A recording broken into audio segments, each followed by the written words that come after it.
Boss హౌస్లోకి అడుగు పెట్టే ముందే ఆడియన్స్ అందరికీ ఎవరెవరో హౌస్లోకి రాబోతున్నారో తెలిసిందే. వారిలో శ్రేష్ఠి వర్మ రాబోతుంది అని తెలియగానే పర్లేదే స్ట్రాంగ్ కంటెస్టెంట్నే పంపించారు, హౌస్లో ఈమె గొడవలు పడగలదు, ఆటలు కూడా బాగా ఆడగలదు అని అంతా అనుకున్నారు. కానీ ఆమెకి కంటెంట్ ఇవ్వడానికి అంతగా స్కోప్ దొరక్కపోవడంతో ఎలిమినేట్ అవ్వాల్సి వచ్చిందని అంటున్నారు విశ్లేషకులు. అయితే శ్రేష్ఠి వర్మ ఎలిమినేట్ అవ్వడం న్యాయం కాదు. ఆమె కంటే హౌస్లో అసలు ఏమీ చేయకుండా ఖాళీగా కూర్చున్న వాళ్ళు చాలా మంది ఉన్నారు. వాళ్ళు నామినేషన్లోకి వస్తే ఖచ్చితంగా ఎలిమినేట్ అవుతారని అంతా అనుకున్నారు, కానీ వాళ్ళే చివరికి సేఫ్ అయ్యారు. ఇది అందరినీ ఆశ్చర్యానికి గురి చేసిన విషయం. అయితే శ్రేష్ఠి వర్మ ఎలిమినేట్ అవ్వడానికి కారణాలేంటో ఓసారి చూద్దాం. ముందుగా ఆమెకి మిగిలిన కంటెస్టెంట్స్ అందరితో పోలిస్తే ఫ్యాన్ బేస్ చాలా తక్కువ. ఎందుకంటే ఈమె పెద్దగా ముఖం పరిచయం లేని అమ్మాయి. జానీ మాస్టర్ మీద కేసు వేయడం వల్ల ఈమె పేరు బాగా వైరల్ అయింది, కానీ అది ఆమెకు బాగా నెగిటివ్ చేసింది.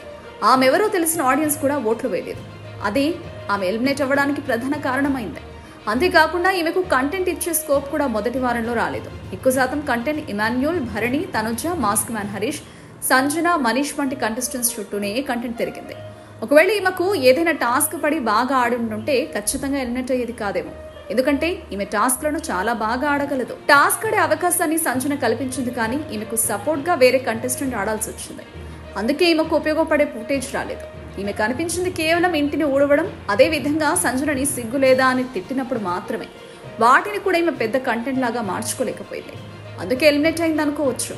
ఏదేమైనా ఒక మంచి కంటెస్టెంట్ తన టాలెంట్ ని నిరూపించుకునే ముందే ఎలిమినేట్ అయ్యిందని ఈమెను అభిమానించే వాళ్ళు సోషల్ మీడియాలో కామెంట్స్ చేస్తున్నారు. అయితే ఒక్క వారం ఈమె హౌస్ లో ఉన్నందుకు దాదాపు ₹150,000 పైగా రెమ్యూనరేషన్ ని అందుకున్నట్టు సమాచారం. ఎక్కువ వారాలు కొనసాగుంటే కనీసం ₹20 లక్షల సంపాదించుండేది అంటూ సోషల్ మీడియాలో విశ్లేషకులు అంటున్నారు.